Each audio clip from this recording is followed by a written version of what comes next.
बहुत पुरानी बात है। एक गांव था जिसका नाम नवनीपुर था। यह गांव मुख्य रूप से किसानों का गांव कहलाता था। यहाँ के लोग खेती बाड़ी करके और जो फल फूल भी उगाते थे उन्हें बेचकर किसी तरह अपना जीवन यापन करते थे। गांव की आबादी सामान्य थी और चारों ओर हरियाली ही हरियाली फैली रहती थी। गांव के चारों दिशाओं में बड़े बड़े सीवान थे। सीवान का मतलब होता है सैकड़ों बीघा खेत। इसी नवनीपुर गांव में एक बहुत ही गरीब युवा किसान रहता था, अपनी बूढ़ी मां के साथ। किसान का नाम सुमेंद्र था। उसके पिताजी तो कुछ साल पहले ही इस दुनिया को अलविदा कह गए थे। सुमेंद्र के पास बस 2 बीघा जमीन थी जिस पर वह खेती करता था। मां और बेटे का जीवन बमुश्किल चल रहा था। खेत से इतना ही अनाज पैदा हो पाता था कि मां और बेटा दोनों को 2 वक्त का भोजन नसीब हो जाए। इससे ज्यादा उपज उनके खेत में हो ही नहीं पाती थी। सुमेंद्र की मां इस बात से बहुत उदास रहती थी कि भविष्य में जब घर में बहू आएगी तो उसके भोजन का इंतजाम कैसे होगा।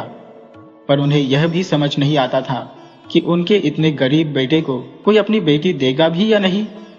उसी गांव में जब नाम का एक बदमाश जमींदार भी रहता था।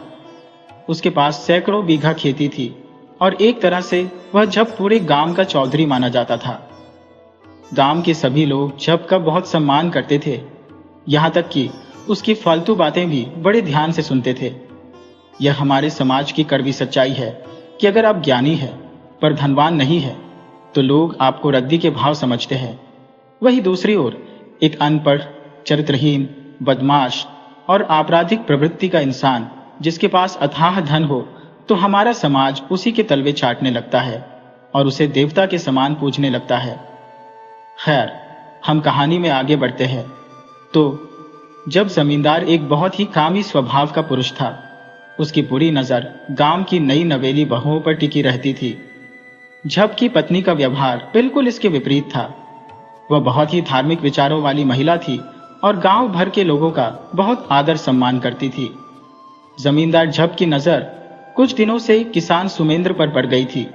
उसे अपने खास चमचा झिंगुर से यह खबर मिली थी कि सुमेंद्र को खेती से कोई खास फायदा नहीं हो रहा है और उनके घर में 2 वक्त का भोजन भी बहुत नसीब से मिल पाता है। यह जानकर झप ने सोचा कि कोई भी चाल चलकर सुमेंद्र का छोटा सा खेत अपने कब्जे में ले लो। इधर एक दिन सुमेंद्र ने अपनी मां से कहा, मां, हम लोग कब तक अपनी जीवन की गाड़ी को यूं ही जबरदस्ती घसीटते रहेंगे? क्या हम जीवन भर इसी गरीबी में जीते रहेंगे? सुमेंद्र की मां बोली, अरे नहीं मेरे लाल, भगवान इतने निर्दयी नहीं है। आज नहीं तो कल हमारे हालात जरूर सुधर जाएंगे। बस हमें हिम्मत से काम लेना है। बेटा, तू इस संकट से इस प्रकार भयभीत मत हो। तेरे पिता ने तो न जाने कितने दुख सहकर तुम्हें और मुझे पाला था। उस हिसाब से हमारा कष्ट तो न के बराबर है। बेटा, तू बस मन लगाकर अपने खेत में कठिन परिश्रम कर। मेरा दिल कह रहा है कि एक न एक दिन हमारी किस्मत अचानक से बदल जाएगी। सुमेंद्र ने कहा, मुझे भी इसी की उम्मीद है मां। मैं खेत में काम करने जा रहा हूं। आज से खेत में फसल की बुवाई शुरू करनी है। मां बोली, बेटा थोड़ा खाना खा ले, इसके बाद जाना। थोड़ी देर में ही खाना तैयार हो जाएगा। सुमेंद्र बोला, मां, अगर मैं खाने का इंतजार करूंगा तो सूरज देवता सिर पर आकर तांडव मचा देंगे। तुम आराम से खाना बना लेना, जब तैयार हो जाए तो खेत पर लेकर चली आना। मां ने कहा, ठीक है बेटा, तुम जाओ और काम शुरू करो। सुमेंद्र अपने खेत की तरफ निकल पड़ा। थोड़ी देर बाद सुमेंद्र वहां पहुंचकर अपने खेत में काम करने लगा। तभी उसी ओर से जब जमींदार अपने 2 लठैतों के साथ सुमेंद्र की ओर चला आ रहा था। जब ने इन लठैतों को इसलिए रखा था कि अगर कोई उसे आंख दिखाए तो वे उसकी पूरी तरह से खातिरदारी कर दें। जब सुमेंद्र ने झप को देखा तो उसकी हालत खराब होने लगी। सुमेंद्र मन ही मन सोचने लगा, अरे ये जमींदार साहब अपने आदमियों के साथ मेरी तरफ क्यों आ रहे हैं? लगता है गुस्से में भी हैं, पर मैंने तो ऐसा कुछ नहीं किया है जिससे वह गुस्सा हो। तभी जमींदार वहां पहुंचा और कड़क आवाज में बोला, रे सुमेंद्र, तू अपना माल गुजारी समय पर क्यों नहीं जमा करता रे? 2 साल से तेरा कर वही खाते में बकाया है। तुम्हारा इरादा क्या है? मुझे आज स्पष्ट रूप से बताओ। सुमेंद्र ने दीनता से कहा, मालिक, मुझे इस बात का बहुत अफसोस है। मैंने जानबूझकर लगान बकाया नहीं लगाया है।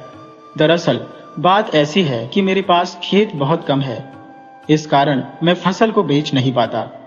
मेरे खेत में उतना ही फसल होता है कि साल भर जैसे तैसे भोजन का काम चल जाए। अब आप ही बताइए मालिक, मैं लगान की रकम कहां से लाकर जमा करूं?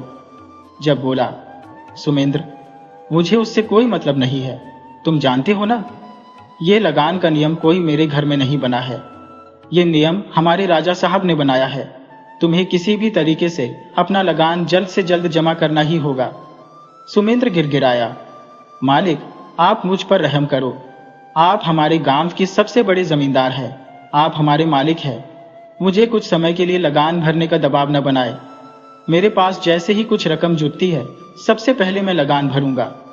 जमींदार बोला, ठीक है, तुम गरीब आदमी हो, इसलिए तुम्हें मैं 1 साल का और समय देता हूं। परंतु सुमेंद्र, मेरी बात याद रखना, 1 साल जिस दिन पूरा होगा, उसके अगले दिन से यह तुम्हारा खेत मेरा हो जाएगा। मुझे नहीं पता तुम कैसे लगान भरोगे। मैं नियम के अनुसार तुम्हारा खेत अपने कब्जे में लेकर इसमें खेती करके लगान वसूल लूंगा। अभी मैं जा रहा हूं। जमींदार तमतमाया हुआ वहां से आगे निकल गया। जमींदार के जाने के बाद सुमेंद्र बहुत दुखी हो गया। उसे अब कुछ सूझ ही नहीं रहा था कि आखिर वह लगान कैसे जमा करे। अगर वह लगान जमा नहीं करता तो उसकी पुरखों की दी हुई जमीन यह धूर्त जमींदार बलात् छीन लेगा। थोड़ी देर बाद सुमेंद्र की माँ उसको भोजन लेकर आई। सुमेंद्र ने अपनी माँ को सारी बात बताई। माँ बोली, बेटा, तू चिंता मत कर, सब ठीक हो जाएगा। अभी सब चिंता छोड़ और जल्दी से भोजन कर ले। मैं तेरे पसंद का भोजन बनाकर लाई हूँ। सुमेंद्र गुस्से में बोला, माँ, तुझे अब भी भोजन की पड़ी है? यहाँ हमारी पुरखों की संपत्ति हमारी आंखों के सामने हड़प नीति में बहने वाली है। तू कैसी विचार की है माँ? तुझे कुछ उपाय बताना चाहिए तो तू भोजन करने को कह रही है। अरे, मेरे मुंह में निवाला कैसे जाएगा? माँ बोली, अरे बेटा, कैसी बात कर रहा है? भोजन नहीं करने से क्या तुम्हारी जमीन बच जाएगी? हम इसका समाधान करेंगे, उससे पहले भोजन करना जरूरी है। अगर शरीर ठीक रहेगा तो हमारी सोचने की क्षमता बहुत तेज रहेगी।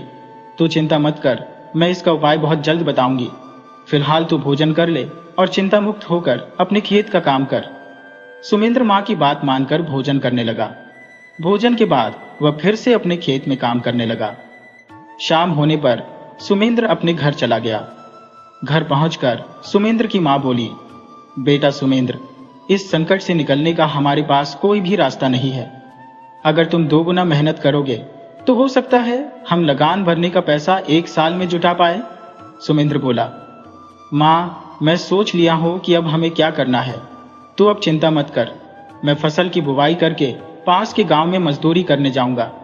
तुम खेत में हल्का फुल्का काम जो तुमसे हो करती रहना।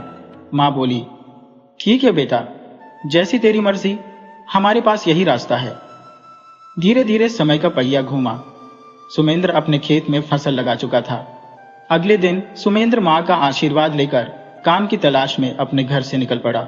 उधर जमींदार जब ने अपने खास चमचा झिंगुर से कहा, झिंगुर, तुम अब चौकन्ना रहो, अपनी नजर को तुम सुमेंद्र के ऊपर अढ़ाए रहो। बहुत जल्द उसका खेत हमारे कब्जे में आने वाला है, इसीलिए तुम ध्यान रखना। तुम्हारी एक चूक के कारण सुमेंद्र का खेत बच जाएगा। झिंगुर बोला, मालिक, आप निश्चिंत रहिए, मेरी नजर बाज की नजर है, इससे बच पाना नामुमकिन है। मैं आजकल हमेशा अपनी नजर सुमेंद्र के ऊपर ही रख रहा हूं। साथ ही मेरे 2 पालतू चमचे उसके आसपास हमेशा रहते हैं। मालिक, बस आप समय का इंतजार करें। उधर काम की तलाश में सुमेंद्र भटकता हुआ चला जा रहा था। चलते चलते वह दूसरे गांव में चला गया। वहां पूरे दिन काम तलाश करता रहा, मगर उसे कोई काम नहीं मिला। वह निराश होकर वहां से अपने घर की तरफ चल पड़ा। सुमेंद्र अपनी किस्मत को कोसते हुए अपने गांव पहुंचा। उधर गांव के बाहर झिंगुर सुमेंद्र के इंतजार में एक पेड़ के नीचे बैठा हुआ था। थोड़ी देर में सुमेंद्र आता दिखा। जब सुमेंद्र पास आया तो झिंगुर बोला, और भैया सुमेंद्र, बड़े मायूस दिखाई पड़ रहे हो, कहां से आ रहे हो? किसी ने मारपीट कर दिया क्या? सुमेंद्र बोला, अरे नहीं झिंगुर भाई, भला शरीफ आदमी किसी से मारपीट थोड़ी करता। दरअसल मैं किसी और बात से बहुत ज्यादा परेशान हूं आजकल। झिंगुर बोला, सुमेंद्र भाई, क्या बात है, मुझे बताओ, मैं तुम्हारी मदद करूंगा। सुमेंद्र बोला, जिंगर भाई, मैं काम की तलाश में पड़ोस के गांव गया था, परंतु मुझे वहां कोई भी काम नहीं मिला, इसीलिए थोड़ा मन दुखी है, और कोई परेशानी नहीं है। जिंगुर बोला, तुम भी गजब आदमी हो। अरे भला गांव में कहीं काम मिलता है? वैसे भाई सुमेंद्र, तुम्हारे पास तो खेत है ना, तुम अपने खेत में ही मन लगाकर काम क्यों नहीं करते? सुमेंद्र बोला, चिंगुर भाई, खेत का काम मैंने समय से पहले निपटा दिया है। अब खेत में रोज काम नहीं है, इसीलिए मैंने सोचा कि जब तक कोई काम नहीं है मैं दूसरे की मजदूरी कर लूं, परंतु मजदूरी करने में भी बहुत मुश्किल है। चिंगुर बोला, ठीक है भाई सुमेंद्र, तुम अपना काम तलाश करो, तुम्हें बहुत जल्द काम मिल जाएगा। अगर गांव में काम न मिले तो तुम एक बार शहर चले जाना, वहां तुम्हें काम तुरंत मिल जाएगा। मैं चलता हूं भाई सुमेंद्र। जिंगुर तेजी के साथ जब जमींदार के घर चला गया। जिंगुर बोला, मालिक, एक खबर लाया हो जिसे सुनकर आप पहले दुखी होंगे, इसके बाद खुश हो जाएंगे। जब बोला, अरे खबर क्या है, सुनाएगा भी या बस बताशा ही पकड़ा देगा? जिंगुर बोला, मालिक, वह सुमेंद्र है ना, वह काम की तलाश में हमारे पड़ोस के गांव में गया था, परंतु उसे वहां कोई भी काम नहीं मिला। मालिक, वह आपका कर चुकाने के लिए अपना पूरा जान लगा रहा है। जब बोला, अरे यह तो बहुत बुरी खबर है, अगर उसे काम मिल गया तो वह अपना सारा लगान तुरंत जमा करवा देगा। जिंगर बोला, अरे मालिक, आप भी ना, एक नंबर के भोले हैं। मालिक, आप झूठ मूठ का चिंता किए हैं, भला सुमेंद्र को काम कहाँ मिलेगा? अगर काम मिल भी गया तो उसे लगातार साल भर मजदूरी करना पड़ेगा, तब जाकर आपका लगान भरने लायक पैसा उसे मिल पाएगा। उसके लिए यह संभव नहीं है मालिक, उसे अपना खेत भी देखना है। जब बोला, जैसा भी हो, मगर उसका खेत अगले साल हमारे कब्जे में होना चाहिए। इधर सुमेंद्र घर पहुंच गया था। सुमेंद्र ने अपनी मां से कहा, मां, मुझे कोई काम नहीं मिला, मैं दिन भर काम तलाशता रहा, मगर किसी ने मुझे कोई काम नहीं दिया। अंत में निराश होकर मुझे घर खाली हाथ ही लौटना पड़ा। मां बोली, बेटा तू चिंता मत कर, आज काम नहीं मिला ना, कल फिर से कोशिश करना, कोशिश करने वालों की कभी भी हार नहीं होती। सुमेंद्र बोला, ठीक है मां, मैं कल फिर से जाऊंगा, इस बार दूसरी दिशा में जाऊंगा। सुमेंद्र ने भोजन किया। भोजन करने के बाद वह अपने बिस्तर पर सो गया। आधी रात में उसे सपने में एक सोने से भरा घड़ा दिखा। वह घड़ा उसके घर के पीछे मिट्टी में दबा था। सुमेंद्र अचानक से उठा और अपने सपने पर हंस पड़ा। भला कहीं ऐसा होता है? मुझे भी कैसे कैसे सपने आते हैं। वह फिर से सो गया, परंतु उसको नींद नहीं आई। उसका मन घर के पीछे चला गया। वह बार बार मन में सोचता, एक बार चलकर देख लेता हूं। उसने फावड़ा उठाया और अपने घर के पीछे खुदाई करने लगा। थोड़ी ही देर में उसे सच में सोने से भरा घड़ा मिला। वह खुशी के मारे उछल पड़ा। वह तुरंत घड़ा लेकर अपनी मां के पास आया। सुमेंद्र बोला, मां देखो, हमारी गरीबी दूर हो गई, देखो मैं क्या लाया हूं। मां बोली, अरे बेटा, तुम ये कहां से उठा लाए? बेटा, तुम चोरी किए हो? सुमेंद्र बोला, अरे नहीं रे मां, मैं भला चोरी क्यों करने लगा? दरअसल मेरे सपने में यह घड़ा दिखा था। मैं उस स्थान पर गया तो सच में यह घड़ा मुझे मिल गया। मां बोली, बेटा, मैंने कहा था ना, भगवान एक ना एक दिन हमारी किस्मत अचानक से बदल देंगे। देख लो, वैसा ही हुआ। अगले दिन सुमेंद्र उठा और चल पड़ा जमींदार के घर। वहां पहुंचकर उसने अपना लगान जमा किया। सुमेंद्र ने जमींदार के सारे सपनों पर गोबर के उपले छाप दिए थे। अब सुमेंद्र के पास बहुत धन हो गया था। वह जमींदार से भी धनी हो गया था। धीरे धीरे समय का चक्र चला। सुमेंद्र की मां ने एक सुंदर लड़की से सुमेंद्र का विवाह करा दिया। सुमेंद्र के जीवन में एक बार फिर से सुकून आ गया था। धीरे धीरे समय के साथ सुमेंद्र की मां बूढ़ी हो चली और दुनिया छोड़ चल बसी। सुमेंद्र अपनी मां को खोने के बाद मन ही मन बहुत दुखी हुआ, परंतु उसकी पत्नी ने मोर्चा संभालते हुए उसे जैसे तैसे समझाया तथा उसके दुख की घड़ी में उसका भरपूर साथ दिया। समय का चक्र अपनी गति के अनुसार चलता गया। सुमेंद्र किसान के पास अब अच्छी खेती बाड़ी थी और एक अपना गौशाला भी था, जिससे उसकी अच्छी खासी आमदनी होती थी। घर के खर्चे बहुत कम थे, इसलिए हर साल उसके पास बहुत पैसे बच जाते थे। घर में कोई बेटा बेटी नहीं थे, बस 2 ही प्राणी रहा करते थे, तो उन पैसों का क्या करते? सुमेंद्र सोचता, इन पैसों को परोपकार में खर्च कर देना चाहिए, परंतु पत्नी उसकी बात के खिलाफ थी। हम अपनी मेहनत की कमाई मुफ्त में दूसरों को क्यों दे दें? अरे, इन पैसों को हम तीर्थ में खर्च करेंगे, किसी मंदिर को दान देंगे। इस बात को लेकर अक्सर दोनों में तकरार हो जाती थी और फिर उन पैसों को खर्च नहीं कर पाते थे। हालांकि अब वह दोनों बूढ़ी होने की कगार पर थे। उनके घर में रह रहा नौकर जेठा भी उनकी बातों को अनसुना कर दे रहा था। वह ऐसा व्यवहार करता था जैसे वह नौकर ना हो बल्कि घर का मालिक हो। सुमेंद्र ने उसे सिर चढ़ा रखा था तो वह बात बात पर लड़ने झगड़ने लगता था। अब तो वह आंखें भी दिखाने लगा था। सुमेंद्र के एक अच्छे पड़ोसी थे जिनका नाम विवेक चंद था। वह कई दिनों से यह तमाशा देख रहे थे। जब उनसे नहीं रहा गया तो वह सुमेंद्र से बोले, सुमेंद्र, मैं तुमसे एक बात कहना चाहता हूं, बुरा मत मानना।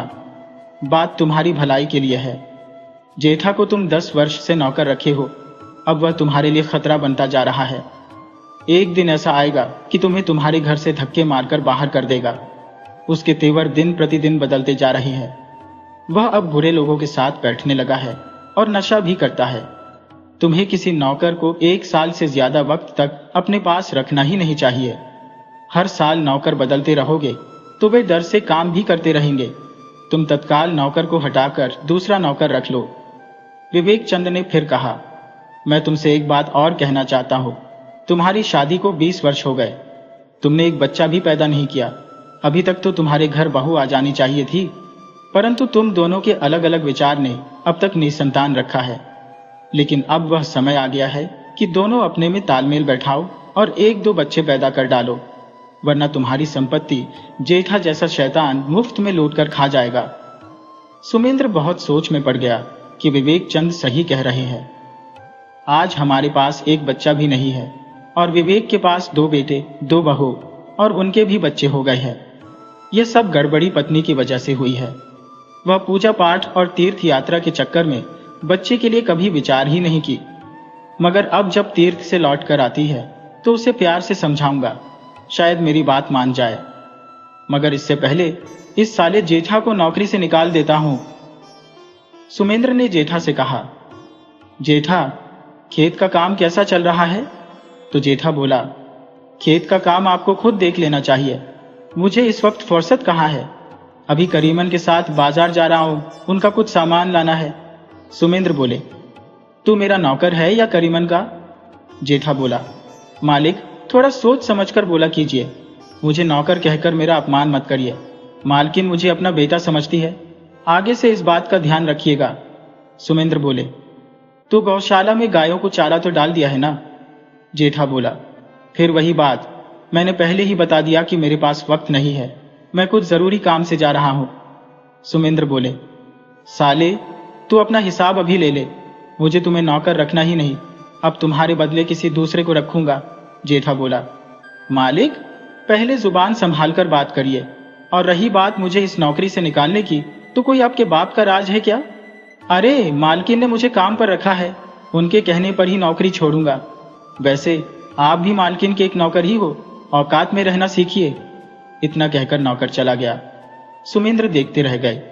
इतना ढीठ नौकर कभी किसी ने नहीं देखा था। संयोग से सुमेंद्र की पत्नी तीर्थ से उसी वक्त लौट आई थी। सुमेंद्र उसे घर में ले गए और बहुत प्यार से समझाया। सुमेंद्र भी कभी स्त्री से प्रेम से बात नहीं करते थे।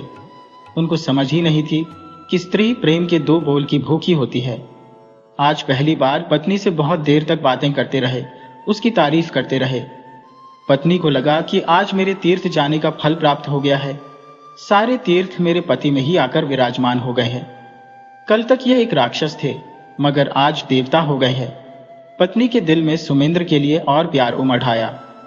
जब सुमेंद्र ने कहा, भाग्यवान, तुम बहुत थक गई होगी, तुम फिलहाल पलंग पर लेटकर आराम करो, मैं खाना खुद ही बना देता हूं। वह तुरंत अपने पति के गले से लिपट गई। बोली, आप मुझसे इतना प्यार करते हो, मैंने तो कभी सोचा ही नहीं था। भला मैं आपको कैसे खाना बनाने दे सकती हूँ? मैं भी आपसे बहुत प्यार करती हूँ। इस तरह दोनों घंटों बात करते रहे, जैसे पहली बार मिले हो और एक दूसरे से अलग होना नहीं चाहते हो। इंसान का दिल भी अजीब है। कल तक ये एक राक्षस थे, मगर आज देवता हो गए हैं। पत्नी को लगा कि आज मेरे तीर्थ जाने का फल प्राप्त हो गया है। सारे तीर्थ मेरे पति में ही आकर विराजमान हो गए हैं। जिससे नफरत करता है तो दिल खोल कर करता है, और प्यार करता है तो उसे सदा के लिए दिल में बंद कर लेता है। अभी दोनों बात कर ही रहे थे कि जेठा आ गया। वह मालकिन को देखकर बोला, मालकिन, आप आ गई हैं तो अच्छा किया, मगर मालिक को समझा दीजिए कि मुझसे जुबान संभाल कर बात करें, मुझे नौकरी से निकालना चाहते हैं। कल तक सुमेंद्र की शिकायत सुनकर खुश होने वाली पत्नी आज बदल गई थी। वह जेठा पर भड़क उठी। तुम्हारी हिम्मत कैसे हुई मालिक के विषय में ऐसा बोलने की? अभी इसी वक्त अपना हिसाब लो और दफा हो जाओ। जेठा बोला, मालकिन, आप ऐसा कैसे कह सकती है? आपने तो मुझे पुत्र माना था। मालकिन बोली, तुम्हें जूतियों से पीट दो, इससे पहले यहां से दफा हो जा। सुमेंद्र ने तुरंत उसका हिसाब करके दे दिया। जेठा भनभनाता हुआ चला गया। जेठा को तो सुमेंद्र की पत्नी ने ही सिर चढ़ा रखा था। जब भी सुमेंद्र उससे काम बताता तो पत्नी उसे मना कर देती थी, मगर आज तो वह खुद बदल चुकी थी। दोनों बड़े प्रेम प्यार से रहने लगे। कई माह गुजर गए। पत्नी फिर कभी तीर्थ में नहीं गई। एक दिन सुमेंद्र को उनके पड़ोसी विवेक चंद ने बताया कि पास के बगीचे में एक पहुंचे हुए महात्मा पधारे हैं। आप दोनों उनसे आशीर्वाद ले लो तो शायद तुम दोनों को संतान हो जाए। महात्मा की जुबान में बड़ी शक्ति होती है, मुख से निकली वाणी पूरी होकर रहती है। आप आज ही उनसे मिलाओ। सुमेंद्र ने पत्नी से बताया तो वह तैयार हो गई। दोनों महात्मा से मिलने बगीचे में गए। महात्मा सचमुच एक पहुंचे हुए महात्मा थे। उन दोनों की समस्या सुनकर बोले, तुम्हें पुत्र की प्राप्ति न हो तो अच्छा है, क्योंकि पुत्र से तुम्हें सिर्फ कष्ट ही मिलेगा। वह तुम्हें 16 साल तक कष्ट ही देगा।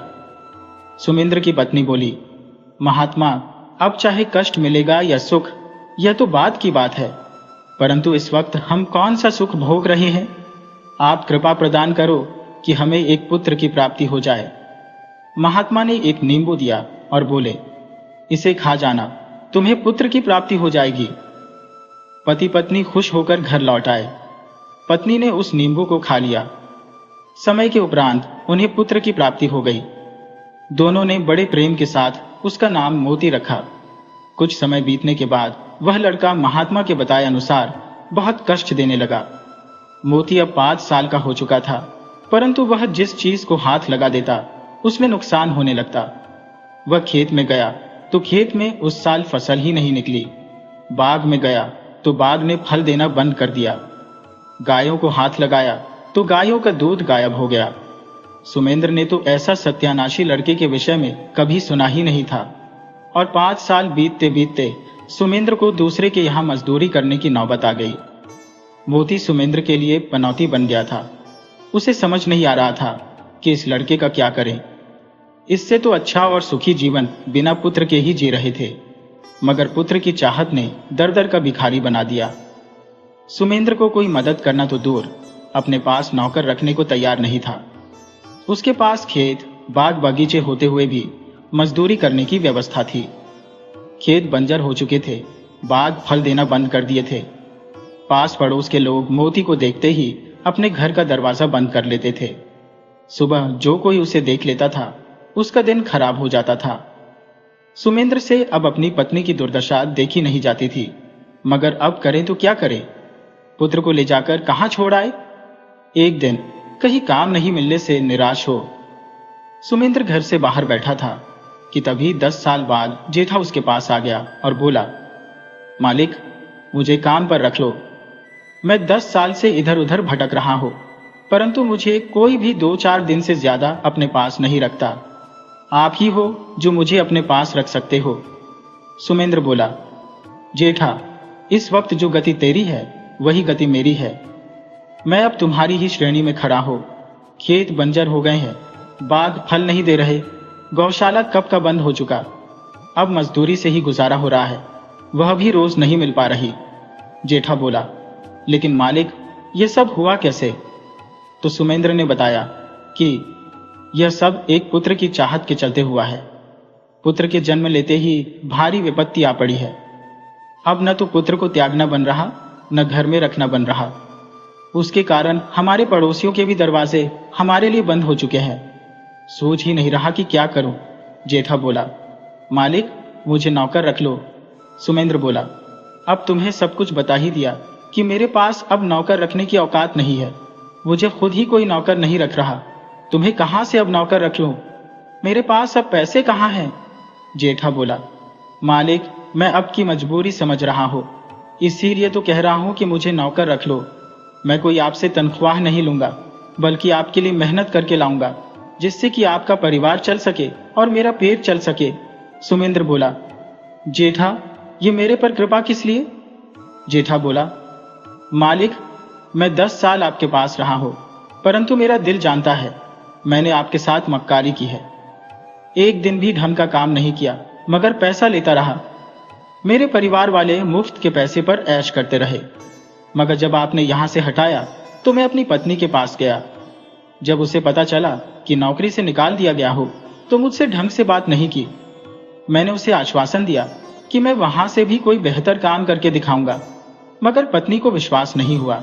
बोली, तुम पहले कोई काम ढूंढो, फिर घर आना। मैं कई दिनों तक काम ढूंढा, कई जगह काम किया भी। मैंने पत्नी को अच्छे पैसे भी दिए, परंतु यह कहकर मायका चली गई कि कोई स्थायी काम करो, उसके बाद मैं आऊंगी। मैं 1 साल तक फिर कड़ी मेहनत किया और कुछ पैसे जुटाकर पत्नी को देने ससुराल चला गया। पत्नी ने मेरे पर खुश होकर वह पैसे ले भी लिए।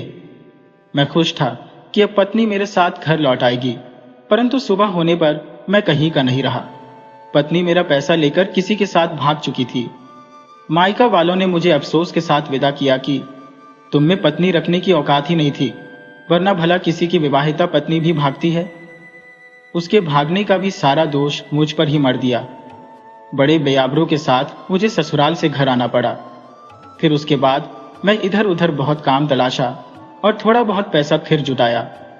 मेरे मन में फिर से विवाह करने का भूत सवार था, तो एक दूसरे की विवाहिता स्त्री से दिल लगा बैठा। वह धीरे धीरे मेरे संपर्क में आ गई। वह मेरे साथ भाग जाने के लिए जिस चीज की मांग की, वह चीज मैंने उसके लिए बनवा दिए। कुछ गहने और पैसे उसे पहले ही ले जाकर दे दिए। वह एक रात मेरे साथ भागने वाली थी, तो मैंने उस पर विश्वास कर अपना सारा रुपया पैसा उसे ही दे दिया। और रात के वक्त गांव से बाहर मैं बहुत देर तक इंतजार करता रहा। वह नहीं आई तो मेरा विश्वास टूटने लगा और मैं एक और मूर्खता कर बैठा। स्त्री का पता लगाने के लिए उसके घर चला गया। स्त्री और उसका पति पहले से मेरा इंतजार कर रहे थे। वहां जाते ही मुझे पकड़ लिए और चोर चोर का शोर मचाकर बहुत से लोगों को इकट्ठा कर लिए। वह स्त्री, उसका पति और गांव वालों ने मुझे इतना मारा कि मेरे प्यार का भूत सदा के लिए उतर गया। अब मुझे पत्नी की चाहत न रही। वहां से जैसे तैसे अपने घर आया और किसी तरह आज तक गुजारा करता रहा। मगर मुझे समझ आ गया कि आपके साथ की गई गद्दारी की सजा मुझे मिल रही है। उसी के चलते मुझे 10 साल से कहीं काम नहीं मिला। मैं अब वह कर्ज उतारना चाहता हूं। मैं अब काम करूंगा और आप आराम से घर बैठकर खाएंगे। सुमेंद्र बोला, अब जैसी तेरी मर्जी, मगर इससे पहले मालकिन से भी इजाजत ले ले। स्त्री पास ही खड़ी सुन रही थी। बोली, अब मेरे से इजाजत की क्या जरूरत? तुम जैसा उचित समझो वैसा करो। तुम पहले भी मेरे पास बहुत दिनों तक रहे हो, हर चीज जानते हो। जेठा भी बहुत काम करने लगा, परंतु मोती के दुष्प्रभाव से किसी को भरपेट भोजन नहीं मिल पा रहा था। एक दिन सुमेंद्र मोती से बोला, बेटा मोती, तो मुझ पर एक कृपा कर दे। तू अब बच्चा नहीं रहा, बड़ा हो गया है, कहीं किसी नगर में जाकर कोई रोजगार ढूंढ ले। मोती बोला, मैं भला कैसे किसी नगर में कैसे जा सकता हूं? मैं तो कभी किसी दूसरे गांव में भी नहीं गया। सुमेंद्र बोला, बेटा, कुछ काम ऐसे होते हैं जिसे करने के लिए किसी स्थान पर पहली बार ही जाना पड़ता है। उस स्थान को आदमी पहले से देखा नहीं रहता है, मगर उस स्थान पर पहुंचकर बखूबी अच्छा काम कर लेता है। अतः तुम आज से ही तैयारी शुरू कर दो और कल तुम बाहर किसी नगर के लिए निकल जाओ। मोती बोला, अब आपके कह देने से मैं ऐसे ही कहां चला जाऊं? आपने अगर किसी नगर में कोई काम किया है तो साथ चलकर दिखा दीजिए। सुमेंद्र बोला, बेटा, तेरे साथ कोई नहीं जाएगा, तुम्हें वहां अकेले ही जाना पड़ेगा और कल ही जाएगा, और जाने में आनाकानी किया तो मार खाएगा। मोती समझ गया कि मुझे घर से निकाला जा रहा है। धीरे धीरे ही सही, उसे पता चल गया था कि इस घर में गरीबी उसी के वजह से है, इस घर के लिए अपशकुन है। तो वह बिना किसी विरोध के घर से चला गया। मां ने एक शब्द भी नहीं कहा कि बेटा रुक जाओ। इंसान का उपयोग लोग तभी तक करते हैं जब तक उससे कोई लाभ होता है, मगर जब उससे नुकसान होने लगता है तो लोग उसी तरह से उसका त्याग कर देते हैं जैसे सर्प केंचुली का त्याग कर देता है। मोती नगर के लिए चल पड़ा। वह कभी किसी नगर नहीं गया था, तो लोगों से पूछता हुआ आगे बढ़ने लगा। हालांकि जिससे भी वह कुछ पूछ देता तो उस आदमी का कोई न कोई नुकसान हो जाता, परंतु अब वह अनजान जगह पर था। लोग उसके विषय में कुछ नहीं जानते थे तो अपने नुकसान को एक स्वाभाविक हादसा मान लेते। चलते चलते मोती नगर जाने वाला रास्ता भटक गया और वह एक घनघोर जंगल में चला गया। वहां उसे कुछ चोर मिल गए जो मोती को पकड़ लिए। उन्हें समस्या थी कि नगर या गांव में माल तो लूट लेते थे, परंतु उसे लेकर जंगल में आने में परेशानी हो रही थी, तो सोचे कि यदि हम इसे अपने पास रख लेते हैं तो माल ढोने का काम आएगा। चोरों की संख्या 4 थी। दो दो चोर 2 दिशाओं में जाते थे और लूट कर सामान ले आते थे, फिर उसे जंगल के अंदर एक गुफा में छुपा देते थे। यही उनकी दिनचर्या थी, परंतु उन्हें अक्सर समस्या रहती थी कि लूट के वक्त बहुत सारा माल ज्यादा वजनी होने के कारण छोड़ देना पड़ता। इस बात का अफसोस रहता, मगर उन्हें आज एक नौजवान मिल गया था जो उनके लिए मददगार हो सकता था। यह उन चोरों की सोच थी। उन्हें क्या पता था कि यह लड़का पनौती है, उनकी जिंदगी में तबाही ला सकता है। चोरों ने डरा धमकाकर मोती को साथ रहने के लिए विवश कर दिया। मोती सोचा, मुझे तो कहीं भी रहना ही है, जहां भी खाना मिले वही खा लूंगा, जहां रहने को मिलेगा रह लूंगा। मोती जंगल में चोरों के साथ रह गया। पहले दिन 2 चोर रात के वक्त एक गांव में चोरी करने गए, मगर उनका संयोग मोती के चलते खराब हुआ और वे चोरी करते रंगे हाथ पकड़ लिए गए। जंगल में रह रहे 2 चोरों को पता चला कि उनके 2 साथी पकड़ लिए गए हैं और गांव वालों ने उनके साथियों को कोतवाल के हवाले कर दिया है। संभव है वे राज दरबार में पेश होंगे और राजा का मूड खराब हुआ तो दोनों की फांसी निश्चित है। मगर चोर थे, उनका पेशा चोरी करना था। अपना अपना धंधा है, धंधा करते जान भी चली जाए तो कोई क्या कर सकता है। यह चोरों का अपना विचार था। तो बाकी बचे दोनों चोर रात्रि के वक्त मोती को साथ लेकर दूसरे गांव में चले गए। दोनों ने एक घर के पिछवाड़े से सेंध लगाया। चोर चोरी करने के लिए मोती को घर के अंदर भेज दिए और अपने सेंध वाली जगह पर सचेत होकर बैठे रहे। मोती थोड़ी देर में घूमकर बाहर आ गया और बताया कि मुझे तो इस घर में कोई चोरी लायक सामान दिख ही नहीं रहा। चोर बोले, घर के अंदर हर तरफ घूमकर पता करो कि कीमती सामान कहाँ है। मोती फिर से अंदर गया। बहुत ढूंढने पर उसे कुछ नहीं मिला। उसने एक कमरे में देखा एक स्त्री सो रही है, तो सोचा इसे जगाकर पूछ लेता हो कि कीमती सामान कहाँ रखा गया है। वह स्त्री को जगाया तो स्त्री अनजान व्यक्ति को अपने पास देखकर चीख उठी। उसकी आवाज सुनकर घर के लोग जग गए। उधर बाहर खड़े दोनों चोर भाग खड़े हुए। बेचारा मोती पकड़ लिया गया। गांव के लोग इकट्ठा हो चुके थे। वह पहले मोती की खूब हजामत बनाए, उसके बाद बोले, इस ससुरी ने नाक में दम कर रखा है। 3-4 साल से बड़ी आसानी से हमारे घरों में चोरियां कर रहा है, मगर आज पकड़ में आ गया है। साले को मार मार कचूमर निकाल देते हैं। गांव का एक आदमी बोला, नहीं, इसे मार डालने से हम और भी मुश्किल में फंस जाएंगे। हम इसे पकड़कर नगर कोतवाल को दे देते हैं। तभी एक आदमी बोला, नहीं, हमें इन सब फालतू के कामों में नहीं पड़ना चाहिए। नगर कोतवाल को देंगे तो गवाही देनी पड़ेगी, उसके बाद राज दरबार में चलकर सिद्ध करना पड़ेगा कि यह चोर है। इन सब झंझट से बचने का आसान उपाय है कि हम इस चोर का हाथ पैर बांधकर नदी में फेंक देते हैं। चोर भी डूबकर मर जाएगा और हम चोर से निजात भी पा जाएंगे और कानून का लफड़ा भी नहीं रहेगा। सबने विचार कर मोती को हाथ पैर बांध नदी में फेंक दिया। मोती सबसे विनती करता रहा कि मैं चोर नहीं हूं, बल्कि चोरों ने मुझे पकड़ लिया था और मुझे यहां लेकर आए थे। मगर उसकी बात यहां कोई सुनने वाला नहीं था। सभी यही मानते थे कि हर चोर पकड़े जाने पर यही कहता है कि मैं चोर नहीं हूं। मगर जब रंगे हाथ पकड़ा गया है तो अब प्रमाण की क्या आवश्यकता है। सभी ने मोती को नदी में बहा दिया। रात का वक्त था। मोती नदी में बह चला। उधर एक राजा थे, चैनेगर मर। उनकी एक पुत्री थी, सुनैना। सुनैना राजा की इकलौती संतान थी। सुनैना इतनी सुंदर थी कि पड़ोस का राजा पछोकर बूढ़ा होने के बाद भी उस पर मोहित हो गया था। पछोखर ताकतवर राजा था, तो चैनीगढ़ मल पर दबाव बना रहा था कि वह अपनी राजकुमारी का विवाह उससे कर दे। मगर चैनीगढ़ मल अपनी बेटी का विवाह किसी बुरे से नहीं करना चाहता था। चैनीगढ़ मल अब पछोखर से युद्ध करने को भी तैयार था, परंतु उसके आगे झुकने को तैयार नहीं था।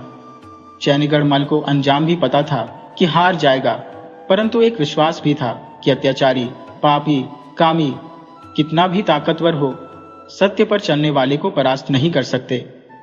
रानी तो पछोखर के आक्रामक रुख देखकर सदमे में चली गई। उसने घोषणा कर दिया था कि जो कोई पछोखर को मार देगा, हम राजकुमारी का विवाह उसी से कर देंगे। एक नदी राजा के महल के पास से बहती थी, तो रोज भोर के वक्त राजकुमारी अपनी सहेलियों के साथ स्नान को जाती थी। उधर पछोखर ने सोचा कि युद्ध में यदि चैनीगढ़ मल से युद्ध किया और कहीं हार गया तो मेरी मन की लालसा धरी की धरी रह जाएगी। मुझे हर हाल में सुनैना को रानी बनाना है। उसने गुप्तचर से पता लगा लिया कि राजकुमारी भोर के वक्त नदी में स्नान करने जाती है। राजकुमारी का अपहरण करने का अच्छा मौका है। पछोखर भोर में छिपकर नदी के घाट पर बैठ गया। उस घाट पर रानी, राजकुमारी और उसकी सहेलियों के अलावा न तो कोई स्त्री जाती थी, न कोई पुरुष उधर जाता था, तो पछोखर को कोई खतरा ही नहीं था। वह बड़े आराम से घाट पर छिप गया था। राजकुमारी उस वक्त नदी में सहेलियों के साथ स्नान कर रही थी। सहसा एक आदमी बहता हुआ राजकुमारी के पास आ लगा। सहेलियों ने उसे मुर्दा समझ लिया, परंतु राजकुमारी ने देखा उसमें हरकत हो रही थी। राजकुमारी सोची, यह जिंदा आदमी है, तो सहेलियों की मदद से उसका बंधन खोल दी। वह एक 16 साल का नौजवान था। शरीर उसका गठीला था। राजकुमारी बोली, हम तो इसे आजाद कर दे रही है, परंतु है यह बदमाश आदमी। तभी किसी ने इसे नदी में बहा दिया है, मगर संयोग है कि हाथ पैर बंधे होने के कारण भी नहीं डूबा है।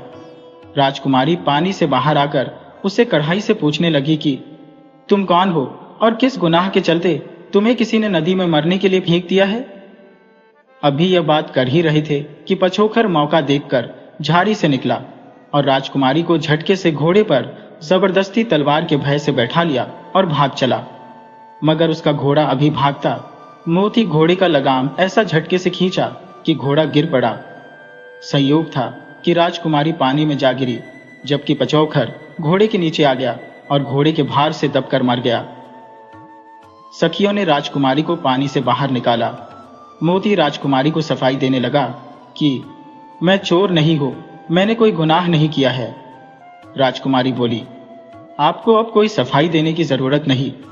आपने अपनी बेगुनाही का बहुत बड़ा सबूत दे दिया है। मैं आप पर अति प्रसन्न हूं और मेरी मां के प्रतिज्ञा के अनुसार मेरे होने वाले पति हो।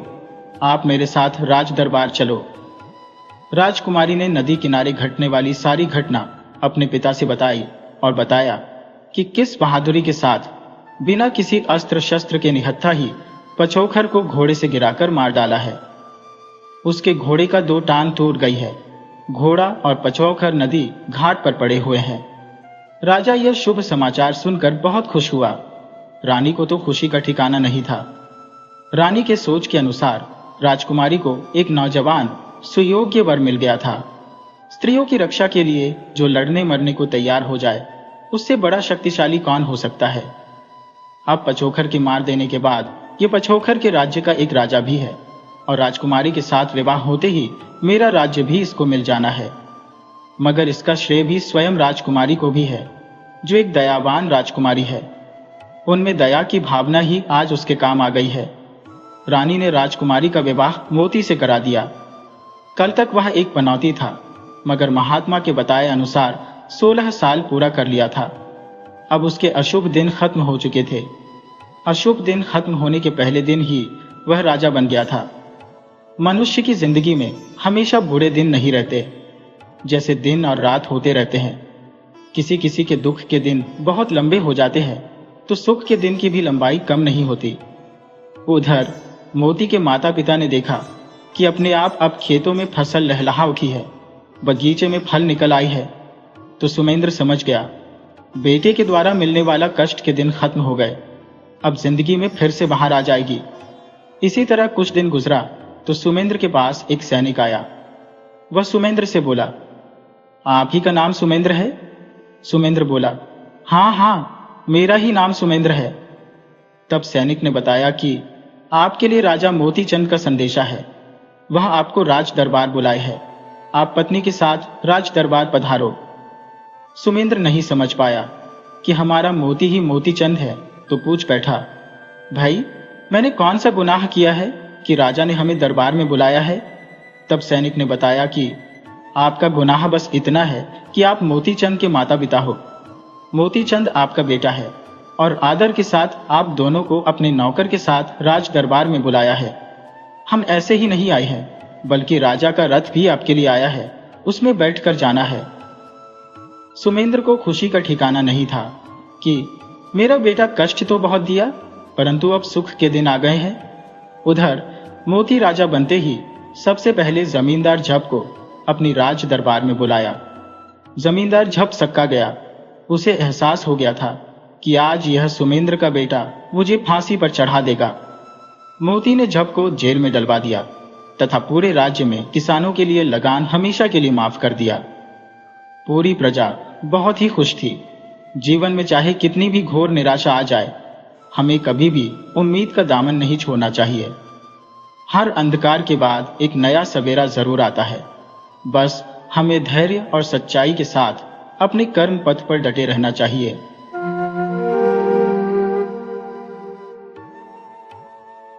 बहुत पुरानी बात है।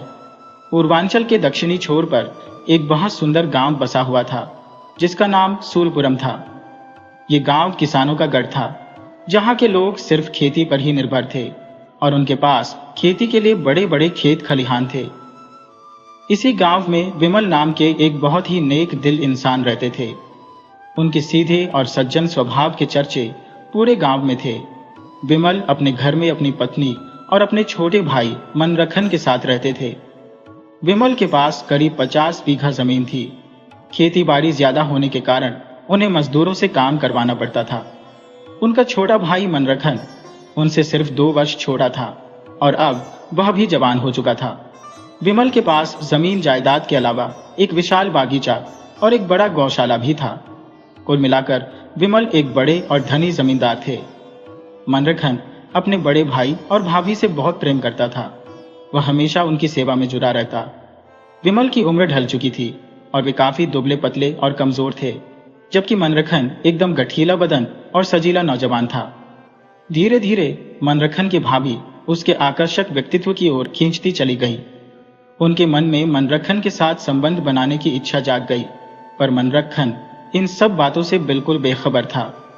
एक दिन जब उन्हें मौका मिला तो भाभी ने मनरखन से कहा कि तुम बहुत अच्छे हो।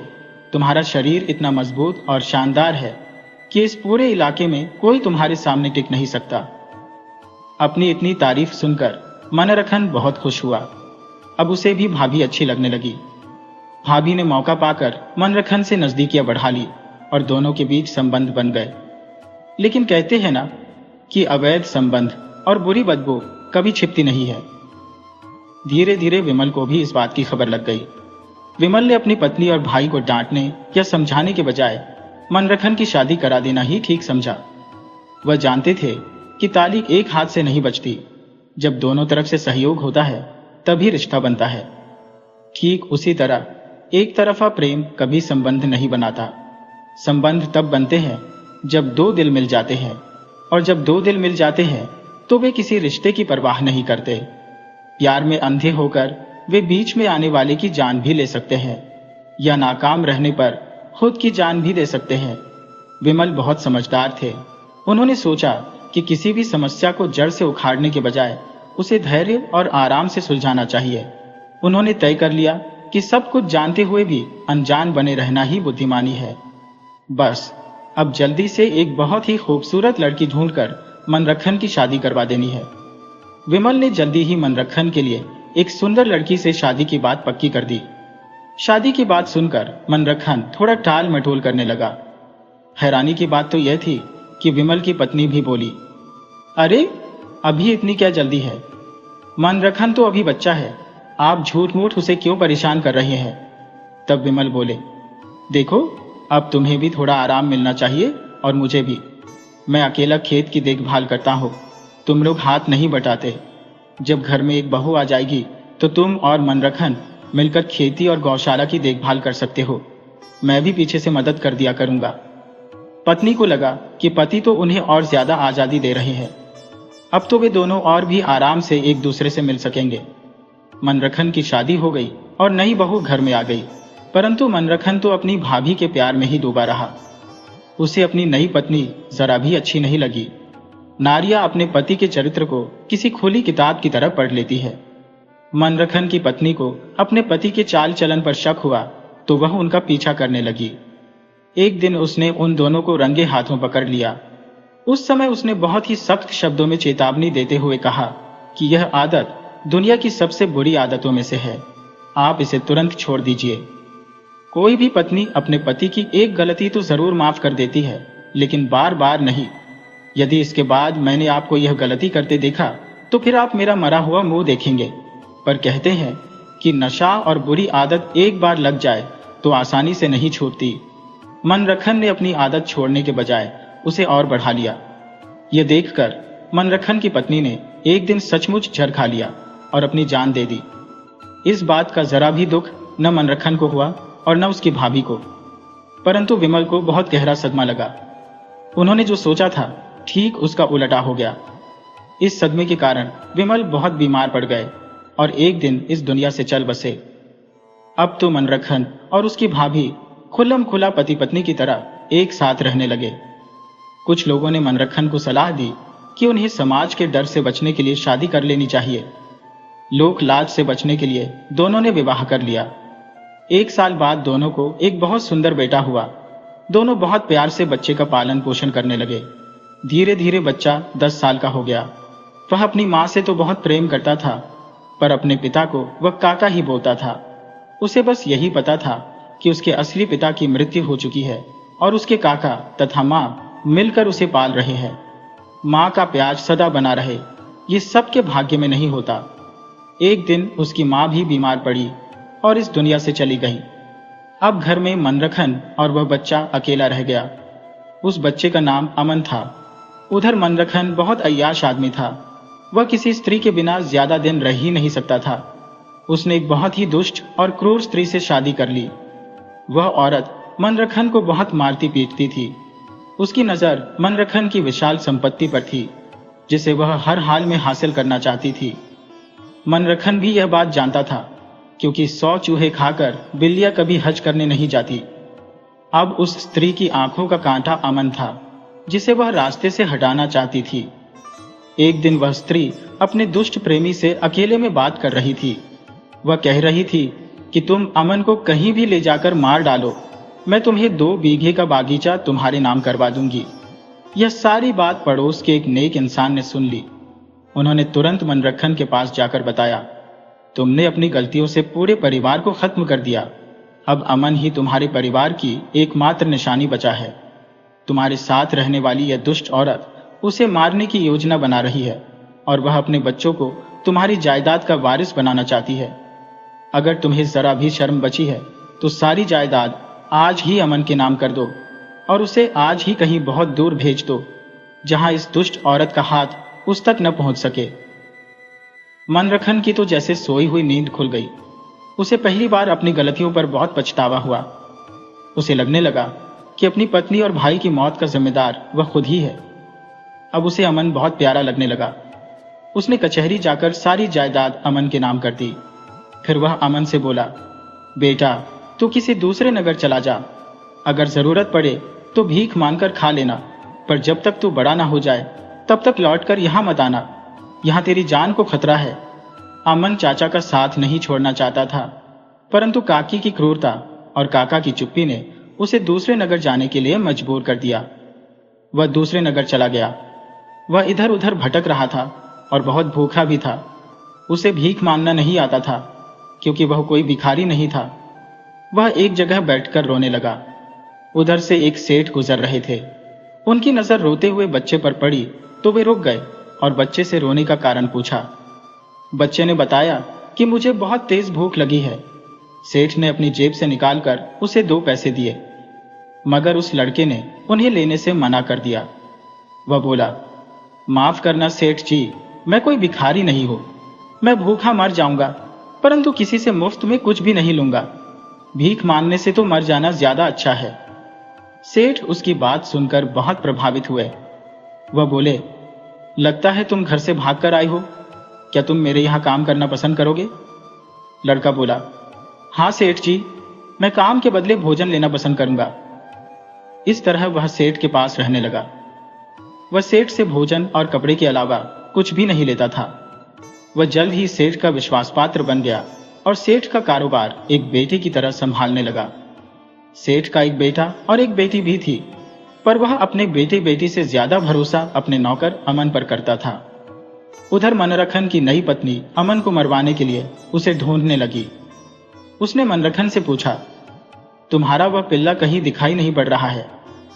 मनरखन बोला, दिखाई तो मुझे भी नहीं पड़ रहा है, पर उसके नहीं रहने से हमें बहुत बड़ा नुकसान उठाना पड़ेगा। तुम रोज उसे मारती पीटती थी, लगता है उसी के चलते वह राज दरबार चला गया है। ये सारी जमीन जायदाद और मकान सब उसी के नाम से है। मेरे भाई ने मरने से पहले उसी के नाम कर दी थी। अब अगर वह राज दरबार में तुम्हारे खिलाफ मारपीट की शिकायत करता है तो तुम्हें तो जेल होगी ही, मैं भी नहीं बच पाऊंगा। जब वह स्त्री ने सुना कि मनरखन के नाम तो कुछ भी नहीं है, तो उसने तुरंत अपना बोरिया बस्तर उठाया और चल दी।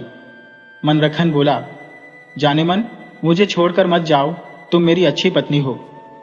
तब वह स्त्री गुस्से में बोली, ओ भिखारी, मुझे पत्नी कहते हुए तुम्हें शर्म नहीं आ रही है? पहले तो मुझे बताया कि सारी प्रॉपर्टी तुम्हारी है, तुम रानी की तरह राज करोगी, और अब झूठा प्यार जताने का नाटक कर रही हो। तुम्हें पता नहीं है कि दूसरी पत्नी या प्रेमिका को पालने पर हाथी के बराबर खर्च आता है। वह पैर पटकती हुई वहां से चली गई। मनरखन ने तब जाकर चैन की सांस ली। उधर सेठ के बेटा बेटी दूसरे नगर में रहकर पढ़ाई कर रहे थे। अपनी शिक्षा पूरी करके 10 वर्ष बाद सेठ के बेटा बेटी घर लौट आए। अब अमन भी 20 वर्ष का हो चुका था। वह अब सेठ के घर के अंदर से बाहर तक का सारा काम देखता था। यह बात सेठ के बेटे को तो ज्यादा नहीं, परंतु बेटी को बहुत बुरी लगती थी। उसने अपने पिता से कई बार कहा भी था कि नौकरों को इतना सिर पर चढ़ा लेना ठीक नहीं है। वह नहीं चाहती थी कि नौकर हर जगह ताक झांक करे, परंतु अमन को सेठ की बेटी पर कुछ अलग तरह का शक था। उसने एक दिन सेठ की बेटी को एक लड़के से मिलते हुए पकड़ लिया, तो लड़की अपनी गलती मानने के बजाय अमन को नौकरी से निकालने की धमकी देने लगी। अमन बोला, बहन जी, आप जो कर रही है उसी में एक दिन उलझ जाएगी। आपको उसमें से निकलना बहुत मुश्किल हो जाएगा। आप इस तरह की गलती मत कीजिए। सेठ जी आपकी शादी बहुत बड़े घर में कर देंगे। लड़की ने गुस्से में आकर अमन को कई थप्पड़ मार दिए और बोली कि आज के बाद मेरे बीच में आया तो मुझसे बुरा कोई नहीं होगा। अमन ने भी अब इस मामले से दूर रहना ही अच्छा समझा। वह रोज सुबह सैर करने निकलता था। आज वह बहुत रात में ही सैर के लिए निकल गया था, क्योंकि आसमान में बादल छाए थे और उसे समय का ठीक से अंदाजा नहीं लग पाया। वह 2 घंटे पहले ही निकल गया। वह रोज एक तालाब में हाथ मुंह धोता था। तालाब बहुत शांत और एकांत जगह पर था। उसने देखा कि एक लड़की तेजी से आ रही है और बिना सोचे समझे तालाब में कूद गई है। अमन समझ गया कि वह स्नान करने के लिए इतनी रात में नहीं कूदी है, बल्कि वह आत्महत्या करना चाहती है। उसने तुरंत पानी में छलांग लगाकर लड़की को बाहर निकाला। वह देखकर हैरान रह गया कि यह तो अपने सेठ की बेटी है। वह बोल पड़ा, बहन, तुम और यह भयानक कदम, तुमसे तो ऐसी उम्मीद नहीं थी। अगर तुम मर जाती तो सेठ किसी को मुंह दिखाने लायक नहीं रहते। वह रोते हुए बोली, अगर मैं जिंदा रहती हो तो भी मेरे पिता किसी को मुंह नहीं दिखा पाएंगे। तुम्हारी बात न मानकर मैंने बहुत बड़ी गलती कर दी है। उस लड़के ने मुझे धोखा दिया है। अब मैं उसके बच्चे की मां बनने वाली हूं और वह मुझसे विवाह नहीं करना चाहता। वह मुझ पर यह इल्जाम लगा रहा है कि तुम बदचलन हो। अब मेरे पास मरने के सिवा कोई रास्ता भी नहीं है। अमन बोला, बहन, तुम पहले यह बताओ कि वह लड़का कौन है, किसका बेटा है? तब उसने बताया कि वह तो सेठ बनवारी लाल का इकलौता बेटा है। अमन बोला, बस मुझे इतना ही जानना था। अब तुम आराम से घर में बैठो और जितना कहता हूं उतना ही करो। इस बात की जानकारी भी मेरे अलावा घर में किसी को नहीं होनी चाहिए। बनवारी के बेटे की तो बात ही छोड़ो, खुद बनवारी तुम्हारे कदमों में पड़कर दया की भीख मांगेगा। आगे की बात मैं तुम्हें बताता रहूंगा। तुम मेरी बहन हो, तुम्हारी इज्जत कभी नीलाम नहीं होने दूंगा। शेर घनश्याम की बेटी अमन की दीवानी थी, मगर अमन उस पर जरा भी ध्यान नहीं देता था। अमन ने पहली बार जब बनवारी की बेटी को महत्व दिया तो वह फूली नहीं समाई। वह किसी न किसी बहाने अमन से रोज मिलने लगी और उसके साथ जीने मरने की कस्में खाने लगी। जब अमन ने देख लिया कि अब बात अपने काबू में आ चुकी है, तब वह उस लड़की से बोला कि देखो, तुम अगर मेरे साथ विवाह करना चाहती हो तो पहले एक बात जान लो, मैं कोई सेठ का नौकर नहीं हूं, बल्कि एक बड़े जमींदार का बेटा हूं। जब मैं छोटा था तो मेरे जीवन को खतरा था, इसलिए सेठ जी के पास यहां रहा। सेठ जी मेरे पिता के जैसे है, बल्कि सच कहूं तो अब वही मेरे पिता है, और सेठ की इज्जत पर आंच आए ये मैं बर्दाश्त नहीं कर सकता।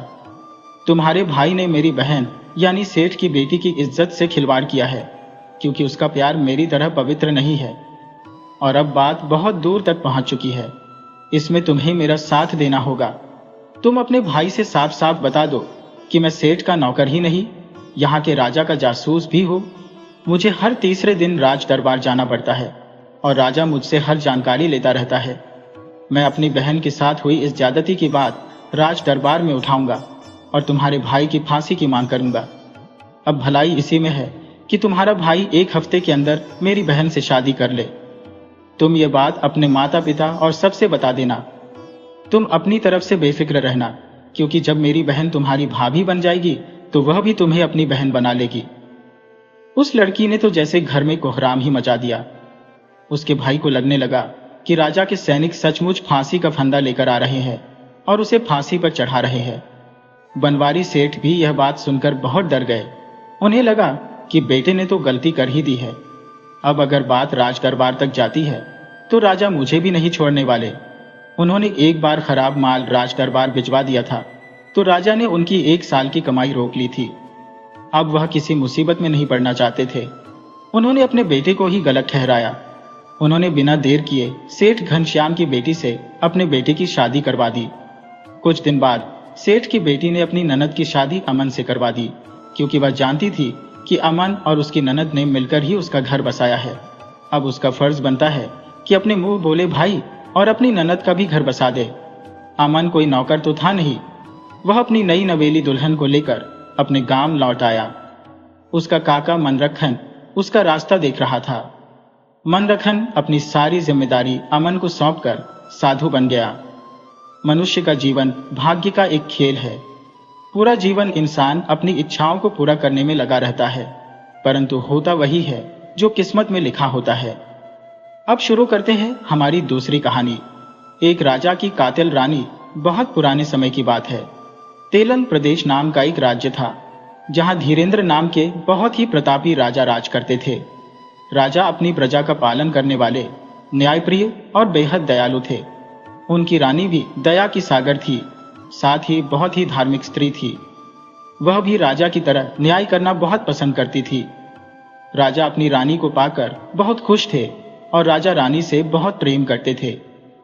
राजा और रानी के विवाह को 12 साल गुजर चुके थे, परंतु उन्हें कोई संतान नहीं हुई थी।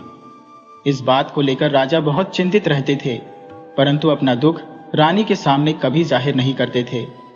वही रानी भी राजा की चिंता समझती थी, पर अपने स्वार्थ के कारण उन्हें दूसरी शादी की सलाह नहीं देती थी। उधर राजगुरु को यह चिंता सता रही थी कि राजा को कोई संतान नहीं हुई तो आने वाले समय में राज्य किसी और के हाथ में चला जाएगा। इसलिए राजगुरु ने राजा को समझाया कि राज्य के भले के लिए आपको दूसरा विवाह कर लेना चाहिए। राजमहल को अब एक राजकुमार की सख्त जरूरत है और पहली रानी इस जरूरत को पूरा नहीं कर सकती। इसलिए आप आज्ञा दें तो हम आपके दूसरे विवाह के लिए एक अच्छी राजकुमारी की खोज शुरू करवा दें। राजा बोला, मुझे माफ करें गुरुदेव, आप जानते हैं मैं रानी से बहुत प्यार करता हूं और दूसरा विवाह करके उन्हें दुखी नहीं कर सकता। गुरुदेव बोले, राजन, तुम एक रानी के लिए पूरी प्रजा की अनदेखी नहीं कर सकते। तुम अपनी रानी से सलाह लो और दूसरा विवाह कर डालो। राजा बोले, गुरुदेव, मुझ में इतनी हिम्मत नहीं है कि यह बात रानी से कह सकूं। गुरुदेव बोले, ठीक है, यह बात मैं खुद रानी से करूंगा। गुरुदेव रानी के कमरे में पधारे। अचानक अपने कमरे में उन्हें देखकर रानी बहुत हैरान हुई। वह गुरुदेव से बोली कि गुरुदेव, आपने यहाँ आने का कष्ट क्यों किया? हमें अपने पास बुला लिया होता। गुरुदेव बोले, महारानी, नियम यही है कि जिसे जरूरत हो उसे खुद चलकर उस आदमी के पास जाना चाहिए जिससे उसका कोई काम हो। मैं अपनी प्रजा की भलाई के लिए तुमसे कुछ मांगने आया हूं। रानी बोली, आज्ञा दें गुरुदेव, मुझे क्या करना है?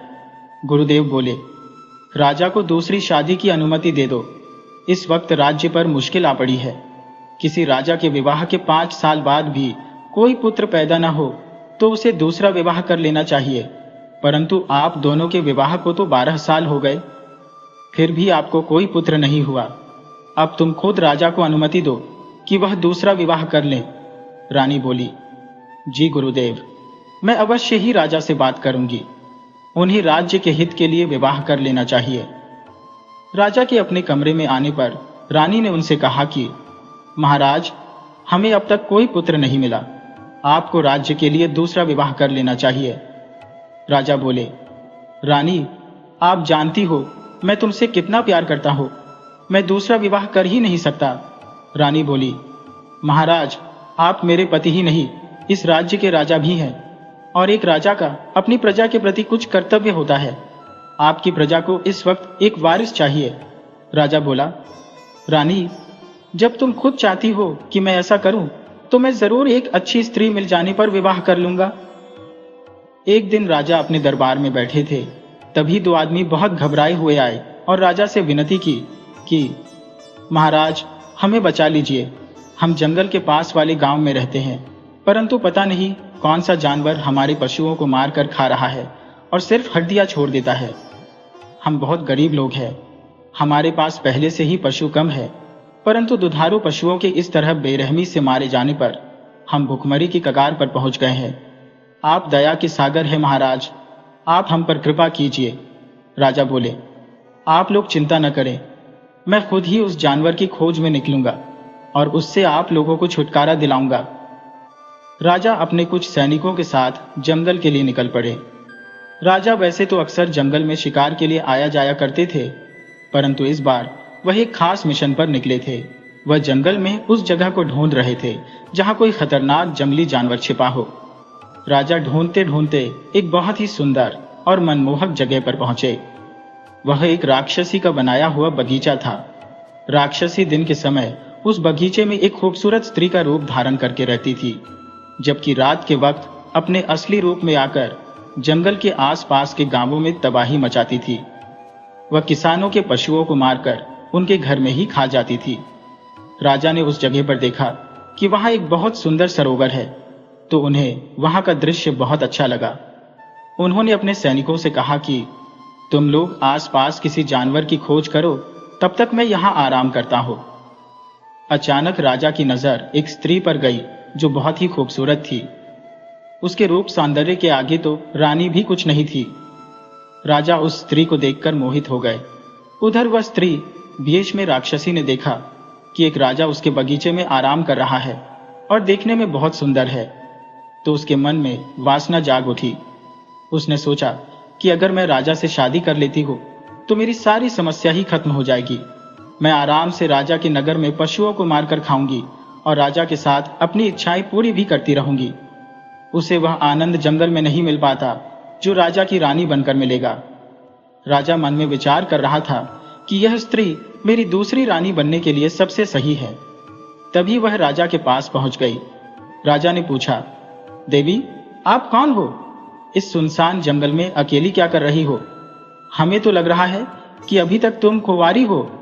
स्त्री बोली, मैं एक ऋषि की बेटी हूं, परंतु मेरे पिता कुछ वर्ष पहले अपना शरीर त्यागने के लिए हिमालय चले गए। तब से मैं अकेली यहां रह रही हूं। राजा बोला, देवी, अकेले इस सुनसान जंगल में तुम्हें डर नहीं लगता? स्त्री बोली, यह तपस्या की भूमि है, यहां किसी बात का डर नहीं। यहां मनुष्य तो क्या, जंगली जानवरों में भी साधुता आ जाती है। फिर वह स्त्री सब कुछ जानते हुए भी अनजान बनकर पूछी कि आप कौन हैं और इस जगह पर किस उद्देश्य से आए हुए हैं? तब राजा ने बताया कि मैं तेलन प्रदेश का राजा धीरेन्द्र हूं। मैं जंगल में खतरनाक जानवरों को ढूंढकर मारने आया हूं। स्त्री बोली, यह तो गलत बात है। आप निर्दोष जीवों की हत्या करते हैं। मैं जीवों से इतना प्रेम करती हूँ कि अगर आप जीव हत्या छोड़ने का वादा करते हैं तो उन जीवों की खातिर आपसे विवाह भी कर सकती हो। मैं से अपने लिए मेरे मन में कोई इच्छा नहीं है। राजा बोला, देवी, ये तो मेरे ऊपर बहुत बड़ी कृपा होगी। मैं आपको अपनी दूसरी रानी बनाने के लिए तैयार हूँ। आप वचन लो कि कभी जीव हत्या नहीं करोगी। राजा बोला, मैं आज से कभी कोई हिंसा नहीं करूंगा, मैं यह वादा करता हूँ। स्त्री बोली, तो आप समझ लीजिए, मैं आज से, बल्कि अभी से ही आपकी रानी हुई। राजा उस स्त्री के जाल में इतना फंस गए कि वह उसे उसी समय राजमहल ले आए और उससे विवाह कर लिया। राक्षसी राजमहल की छोटी रानी बन गई, परंतु अब उसके सामने यह मुश्किल थी कि राजा के सामने तो वह ऋषि कन्या बन गई थी, लेकिन वह बिना जीव हत्या और मांस खाए एक दिन भी नहीं रह सकती थी। उसे रोज 101 बकरियां या फिर एक भैंस या भैंसा चाहिए होता था। इधर राजा अपनी नई रानी के साथ ज्यादा से ज्यादा समय बिताना चाहते थे, तो राक्षसी को कहीं जाने का मौका ही नहीं मिल रहा था। राक्षसी ने इसका उपाय पहले ही निकाल लिया। वह राजा से बोली, महाराज, मैं एक ऋषि कन्या हूं और किसी के साथ अन्याय नहीं देख सकती। आप दिन रात मेरे पास ही पड़े रहते हैं, जबकि नियम के अनुसार बड़ी दीदी का भी आप पर हक है। मैं बड़ी दीदी के साथ अन्याय नहीं कर सकती, इसलिए आप एक रात मेरे साथ बिताए और एक रात बड़ी दीदी के पास बिताए। राजा छोटी रानी की उदारता देखकर बहुत खुश हुए। उन्हें थोड़े ही पता था कि राक्षसी अपनी सुविधा के लिए उन्हें अपने से दूर कर रही है। बड़ी रानी भी छोटी रानी की दरियादिली देखकर खुश थी। इधर राक्षसी रात में जब राजा बड़ी रानी के कमरे में होते तो नगर के पशुपालकों के पशुओं को खाने लगती और आराम से आकर अपने कमरे में लेट जाती। नगर के पशुपालक राजा के दरबार में आकर बार बार विनती करने लगे कि महाराज, हमें बचाइए, कोई राक्षसी हमारे पशुओं को खा रही है। राजा ने अपने सेनापति को आदेश दिया कि नगर में सख्त पहरा लगा दिया जाए और उस जगह पर और ज्यादा निगरानी रखी जाए जहां पशुशाला है। इसी बीच राजा के दरबार में एक महर्षि आए और राजा से बोले कि राजन, मैंने सुना है तुम्हारा कोई वारिस नहीं है। तुम अपनी रानी को मेरे सामने लाओ, मैं उसे आशीर्वाद दूंगा। मेरे आशीर्वाद से रानी को पुत्र की प्राप्ति हो जाएगी।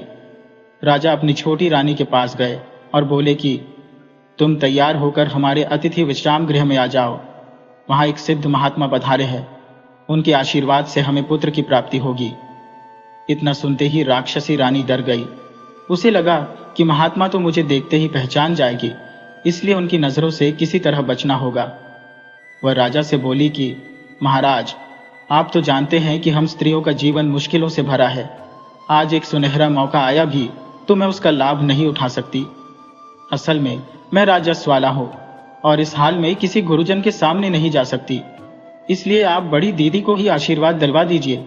उन्हीं के भाग्य में पुत्र का सुख लिखा होगा। राजा ने बड़ी रानी को ही महात्मा से आशीर्वाद दिलवा दिया। महात्मा के आशीर्वाद से बड़ी रानी गर्भवती हो गई।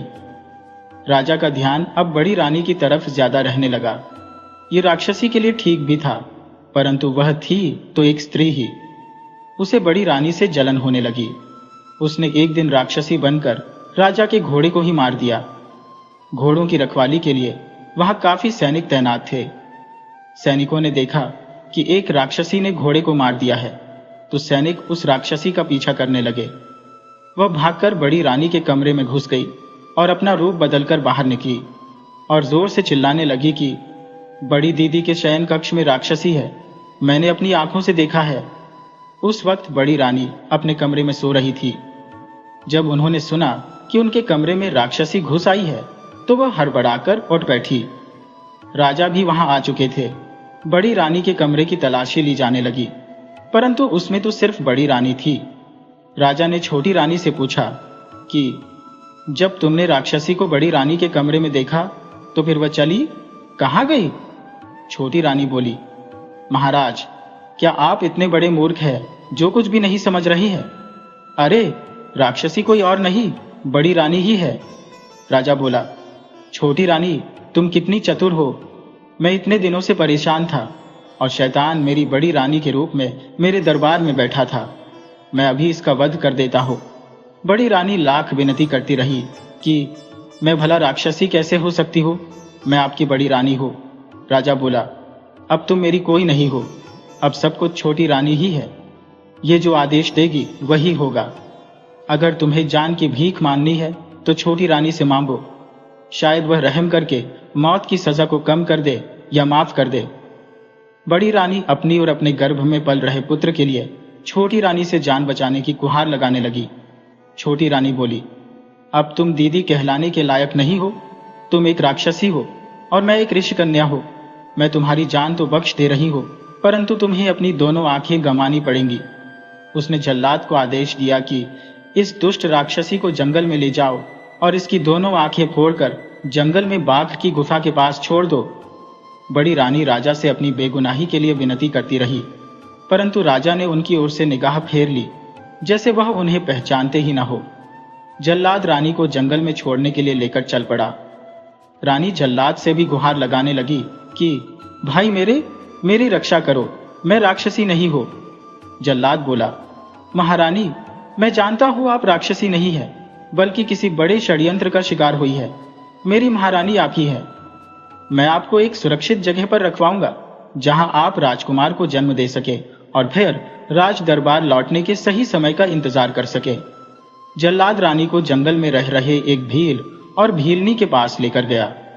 भील जल्लाद का दोस्त था। उसने भील से कहा कि इस स्त्री को तुम अपनी बहन समझकर कुछ दिनों तक अपने पास रखो। सही मौका आने पर मैं इन्हें लेने आऊंगा और इनका राज भी तुम्हें बताऊंगा, परंतु इस वक्त स्त्री को सबसे छुपाकर रखोगे। भील और भीलनी ने रानी को अपने पास रख लिया। उधर छोटी रानी ने रानी की आंखें फोड़कर बाघ की गुफा में छोड़ने के बदले में जल्लाद को 1000 सोने की मोहरें दी थी। वह 1000 सोने की मोहरें जल्लाद ने भील को दे दी और बोला कि इस स्त्री की सेवा में कोई कमी नहीं होनी चाहिए, साथ ही इसकी गोपनीयता बनी रहे। समय बीतने के साथ रानी को एक पुत्र का जन्म हुआ, जिसका नाम रानी ने वीरभद्र रखा। साथ ही भीलनी भी गर्भवती थी, जिसने एक सुंदर पुत्री को जन्म दिया। कहते हैं, गर्भवती स्त्री गर्भावस्था में जिसका चेहरा ध्यान से देखती है और उसे मन में बसाए रखती है, संतान भी उसी की शक्ल की हो जाती है। तो भीलनी ने रानी की खूबसूरत शक्ल को अपने मन में बसा रखा था। उसे रानी की तरह बहुत सुंदर पुत्री हुई। रानी का राजकुमार तो वैसे ही चांद का टुकड़ा था। समय गुजरता गया, परंतु नगर में पालतू जानवरों को मारकर खाने का सिलसिला खत्म नहीं हुआ। राजा एक दिन अपनी छोटी रानी से पूछ बैठे कि हमें लगता है कि हमने बड़ी रानी के साथ अन्याय किया है, उसे बेवजह मरवा डाला। राक्षसी कोई और है जो आए दिन उपद्रव मचा रही है। हम लाख पहरेदारी करने उसे पकड़ नहीं पा रहे। छोटी रानी बोली, महाराज, आप समझ नहीं रहे हैं। राक्षसी और बड़ी रानी का कोई ना कोई संबंध था, तभी तो वह बड़ी रानी के कमरे में गई और रानी ने किसी तरह उसे छुपा लिया। छोटी रानी की बात राजा के गले नहीं उतर रही थी। इधर राजा को छोटी रानी से भी कोई संतान नहीं हो पा रही थी। राजा पर फिर से राज दरबार के लोगों का दबाव था। राजगुरु तो बड़ी रानी के निष्कासन को एक साजिश मान रहे थे, परंतु छोटी रानी के चंगुल में राजा इतनी बुरी तरह फंस चुका था कि उससे निकल पाना बहुत मुश्किल था। समय गुजरता गया। जंगल में राजकुमार कब 16 साल का हो चुका था। वहीं भील की बेटी चारुलता एक सुंदर जवान लड़की बन चुकी थी। उसके रूप पर राजकुमार मोहित था। दोनों साथ ही जंगल में घूमने लगे। धीरे धीरे दोनों का प्यार बढ़ता गया। इधर एक दिन राजा के महल के तहखाने की सफाई हो रही थी। उसमें एक तलवार मिली जो छूने पर जोरदार झटका दे रही थी और उसमें से चिंगारी निकल रही थी। उसमें एक उड़ने वाला यांत्रिक घोड़ा भी मिला, जिसके बारे में राजा को कुछ भी पता नहीं था। उन्होंने अपने कुलगुरु से उसके बारे में पूछा। कुलगुरु ने बताया कि यह किसी संत द्वारा तुम्हारे पूर्वजों को दी गई थी। वह तलवार एक चमत्कारी तलवार है, जिसे धारण करने वाले को कोई मनुष्य या राक्षस हरा नहीं सकता। परंतु अफसोस कि तुम्हारी पिछली 6 पीढ़ियों में कोई धर्मपरायण राजा नहीं हुआ। सब के सब अत्याचारी राजा ही हुए। जब तुम्हारी आने वाली पीढ़ी में कोई धर्मात्मा राजकुमार जन्म लेगा, वही इस तलवार को धारण कर पाएगा। परंतु राजा को तो अपना ही वंश डूबता नजर आ रहा था। राजगुरु ने कहा कि राजन, अब तो तुम्हारे बाद इस राज्य पर से तुम्हारे खानदान का अधिकार खत्म हो जाएगा। इस तलवार और उड़ने वाले यांत्रिक घोड़े को राज दरबार के आगे प्रदर्शनी में रखवा दो, ताकि लोग यह देख सके कि इस राज्य में ऐसे भी धर्मात्मा राजा हुए जिनके पास इस तरह के अद्भुत सामान थे। राजा ने उस सामान को प्रदर्शनी में रखवा दिया। इधर जल्लाद ने देखा कि अब राजकुमार के सामने आने का यही सही मौका है। हमें बड़ी रानी से मिलकर राजकुमार को दरबार में आने और अपने आप को साबित करने का मौका देना चाहिए। वह भील भीलनी के पास गया और रानी से मिला। उसने बताया कि राजकुमार को अब महल में जाना बहुत जरूरी हो गया है। रानी बोली, परंतु राजकुमार को खतरा हो सकता है। तब जल्लाद बोला, राजाओं और राजकुमारों की जिंदगी खतरों से खेलने के लिए ही होती है, इसलिए आप चिंता न करें। राजकुमार को अपना परिचय छुपाकर राजमहल में राजा से काम मांगने जाना है। राजकुमार रानी से आज्ञा लेकर राजमहल के लिए चल दिया। उसने देखा कि राजमहल के आगे एक प्रदर्शनी लगी हुई है और लोग उसे देख रहे हैं। राजकुमार ने वहां लोगों से पूछा कि यह किस चीज की प्रदर्शनी है। लोगों ने बताया कि इस महल में पहले बहुत बड़े बड़े धर्मात्मा राजा हुआ करते थे। उन्हीं की यह तलवार है और उड़ने वाला घोड़ा है। इसे सिर्फ राजा के खानदान का धर्मात्मा व्यक्ति ही छू सकता है या धारण कर सकता है। युवक वीरभद्र ने पूछा कि क्या मैं इस तलवार को नहीं छू सकता? तब लोगों ने बताया कि तुम्हें ऐसा करने से जोरदार झटके लगेंगे, तुम बेहोश भी हो सकते हो। वीरभद्र ने वह तलवार उठा ली। राजा के पास खबर गई कि महाराज, गंजब हो गया। एक युवक ने उस तलवार को उठा लिया है और उड़ने वाले घोड़े को भी दौड़ा रहा है। राजा गुरुदेव को लेकर वहां आए और उस युवक से बोले कि तुम कौन हो? तब युवक ने बताया कि मैं एक भील हूं, जंगल में रहता हूं, दरबार में काम की तलाश में आया था। राजा बोला, नवयुवक, तुम अब इस तलवार को धारण कर लो और हम तुम्हें अपने दरबार में एक सैनिक के रूप में अभिनियुक्त करते हैं, और तुमसे कुछ बातें जाननी है, वह हम बाद में पूछ लेंगे। राजा के मन में शक हुआ कि अवश्य ही यह मेरे खानदान का है, परंतु मेरे खानदान में इस वक्त मेरे सिवा कोई और जिंदा नहीं है, तो फिर यह आया कहां से? कहीं बड़ी रानी जिंदा तो नहीं है? इस तरह के विचार करते हुए राजा बहुत परेशान हो उठे। राक्षसी ने भी जान लिया कि अवश्य ही यह राजकुमार है, यानी बड़ी रानी छुपकर कहीं जीवन बिता रही है। अगर ऐसा हुआ तो हमारे लिए खतरा हो सकता है, और राजा ने भी बिना सोचे समझे उसे चमत्कारी तलवार दे दी है। वह मेरे लिए खतरा भी हो सकता है, इसीलिए मुझे कोई चाल चलनी चाहिए। वह राजा से बोली कि जमरू वन में मेरी एक बहन रहती है, उसकी खबर लिए एक युग बीत गया। उस वन में कोई साधारण आदमी नहीं जाता, परंतु यह युवक अपनी चमत्कारी तलवार लेकर वहां जा सकता है। राजा बोला, क्यों नहीं, हम उस वन में इस युवक को भेज देंगे। कोई संदेश हो तो लिखकर अपनी बहन को भेज दो। छोटी रानी तो यही चाहती थी। उसने एक पत्र लिखकर उसे दे दिया और बोली कि मेरी बहन का संदेश लेकर जल्दी ही लौट आना। वीरभद्र पत्र लेकर जमरू वन में चल पड़ा, परंतु जाते वक्त उसने सोचा कि अपनी मां से मिलता चलो। चारुलता से भी मिल लूं, उसके बिना तो मैं रह ही नहीं सकता। वह अपनी मां के पास मिलने गया तो चारुलता भी वही थी। वीरभद्र ने अपनी मां से बताया कि मां, मैं छोटी रानी का पत्र लेकर उसकी बहन के पास जा रहा हूं। पत्र ले जाने का आदेश राजा ने दे रखा है। इतना सुनते ही रानी के कान खड़े हो गए। बोली, बेटा, तुम पत्र को खुद पढ़ लो। वीरभद्र बोला, नहीं मां, किसी दूसरे का पत्र नहीं पढ़ा जाता। तभी चारुलता ने वीरभद्र के हाथ से पत्र लेकर पढ़ना शुरू किया। उसमें लिखा था कि बहन खनगी, मैं तुम्हारे पास एक युवक को भेज रही हूं। ये तेलन प्रदेश का राजकुमार है, पहुंचते ही इसे झर दे देना। चारुलता बोली, अरे, ये तो तुम्हें मारने की साजिश है। मैं तुम्हें वहां नहीं जाने दे सकती। मैं तुम्हारे बिना नहीं जी सकती। चारुलता भूल गई थी कि वह रानी के पास है और दोनों के प्यार के बारे में रानी को पता नहीं था। चारुलता रानी के सामने ही यह बात बोल गई। रानी बोली, बेटी, तुम वीरभद्र को चाहती हो और कभी मुझसे बताया नहीं, परंतु चिंता मत करो, वीरभद्र ही तुम्हारा पति बनेगा। तुम इस पत्र के बदले कोई दूसरा पत्र तैयार करो, उसे लेकर वीरभद्र जमरू वन में जाएगा। चारुलता ने पत्र में लिखा कि यह जो युवक जा रहा है हमारा बहुत प्रिय है, इसका खूब स्वागत करना और अपना हालचाल इससे जल्दी भिजवाना। झमरू वन में राक्षसी खनगी थी, परंतु वीरभद्र के पास चमत्कारी तलवार थी। उसका सामना राक्षसी से पहले ही हो गया तो वीरभद्र ने उसे पत्र दे दिया। वह पत्र पढ़कर बहुत खुश हुई। वह उसे अपनी गुफा में ले गई। उसने 2 राजकुमारियों को कैद करके रखा था। उसे बोली कि मेरे इस मेहमान का ख्याल रखना, मैं इसके लिए जंगल से शुद्ध शाकाहारी भोजन लेकर आती हूँ। राक्षसी के चले जाने पर दोनों राजकुमारियां रोने लगी। बोली, आज 20 वर्ष से हम इस राक्षसी की कैद में है। अगर हमारी शादी हुई होती तो हमारा भी बेटा तुम्हारी उम्र का हो गया होता, परंतु हम इसकी कैद में ही बूढ़ी होती जा रही है। राजकुमार बोला, मैं इस राक्षसी का कोई अपना नहीं हूं। इसकी बहन ने मुझे मारने के लिए भेजा था, परंतु मेरी चाल में वह खुद फंस चुकी है।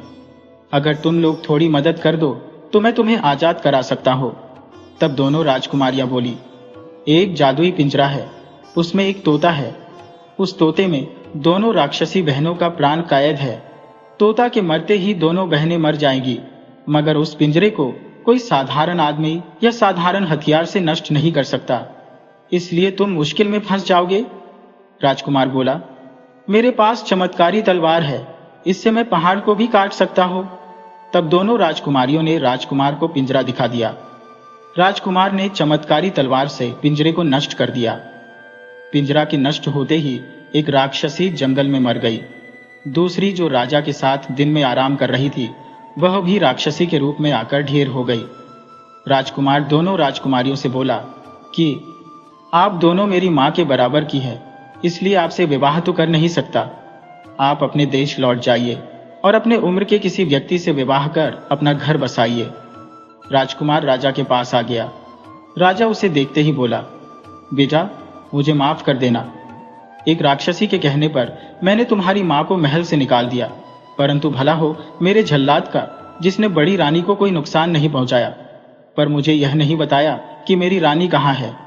वह बोला कि राजकुमार ही अपनी मां के विषय में जानते हैं। राजकुमार बोला, मेरी मां जीवित है और सुरक्षित है। राजकुमार ने राक्षसी के सारे षड्यंत्र के बारे में बताया कि किस तरह वह जहर देकर मरवाना चाहती थी, परंतु आपकी होने वाली बहू ने मुझे किस तरह बचा लिया। राजा ने अपनी रानी और अपनी होने वाली बहू चारुलता को महल में बुलवा लिया और धूमधाम से राजकुमार का विवाह करवाकर उसे राज्य की गद्दी सौंप दी। जीवन में अक्सर हम किसी की सुंदरता पर इतना मोहित हो जाते हैं कि उसके असली चरित्र को देख ही नहीं पाते। यह कहानी हमें सिखाती है कि बाहरी चमक पर नहीं, बल्कि मन की पवित्रता और सच्चाई पर भरोसा करना चाहिए। हमेशा अपने विवेक से काम लें, लालच और दिखावे से दूर रहें।